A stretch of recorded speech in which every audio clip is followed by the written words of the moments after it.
Tu as un lumbago aigu, tu t'es fait mal en faisant ça, aïe aïe aïe. Donc un lumbago aigu commun, une blessure en se penchant en avant. Je t'invite à regarder toutes les autres vidéos parce que sinon tu vas faire n'importe quoi, ce que je vais te montrer aujourd'hui. Donc aujourd'hui, je vais te montrer un exercice de renforcement avec les poids. Ce qui se passe, c'est que normalement, il s'est passé plus de 4 jours et tu as plus de douleur depuis 4 jours grâce aux postures et aux différents exercices. Regarde les autres vidéos. Et là, on va voir la suite. Et la suite, c'est comment on fait pour renforcer le dos, pour retrouver de la force dans le dos, pour que ton dos il se souvienne comment faire. Donc, je rappelle qu'on s'est fait mal en se penchant en avant. Et on a moins mal lorsqu'on a le dos creusé. Donc, le premier truc à faire, on va faire vibrer le dos. C'est ça qui lui permet de retrouver la force.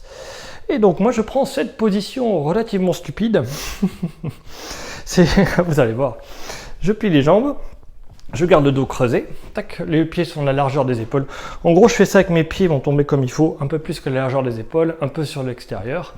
Mon dos très légèrement creusé, hop, je me redresse, je regarde un peu en l'air. Je garde les coudes pliés de cette manière-là. C'est vraiment une position, on a l'air bête. Hein. Et là, je vais secouer, tac, tac, tac, tac, tac. Et vous voyez que mon dos, hop, hop, hop, il va tourner, mes hanches vont tourner. Et je fais le plus vite possible, plus vite possible. Voilà, c'est ça. Hop, je vous montre dans cette position, c'est ici, tac, tac, tac, tac, tac, tac, tac, tac, tac. Oui, j'ai vraiment l'air bête.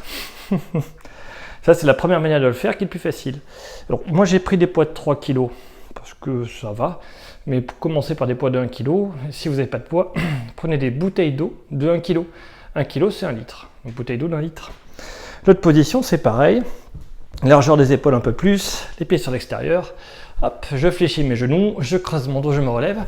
Et là, je mets les bras à peu près, pas ici, hein, pas devant. À 45 degrés, entre devant et sur le côté. Et là, pareil, je secoue comme si j'avais deux cibles, j'essaie de les taper le plus vite possible. Tac, tac, tac, tac. Je souffle. Donc si vous avez mal à l'épaule, ça va pas bien se passer.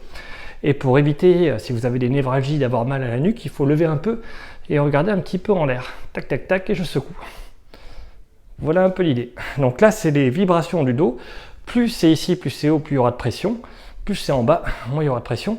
Dans tous les cas, tac, tac, tac, tac, tac, vous voyez, c'est des petits mouvements qui vont permettre d'induire des vibrations. Hop. Alors, pour ceux qui sont encore là, petite explication. Vous allez être récompensé d'avoir attendu aussi longtemps sur cette vidéo. Donc, comment fonctionne le dos? Le dos, c'est très simple, les muscles du dos, ils travaillent en vibration.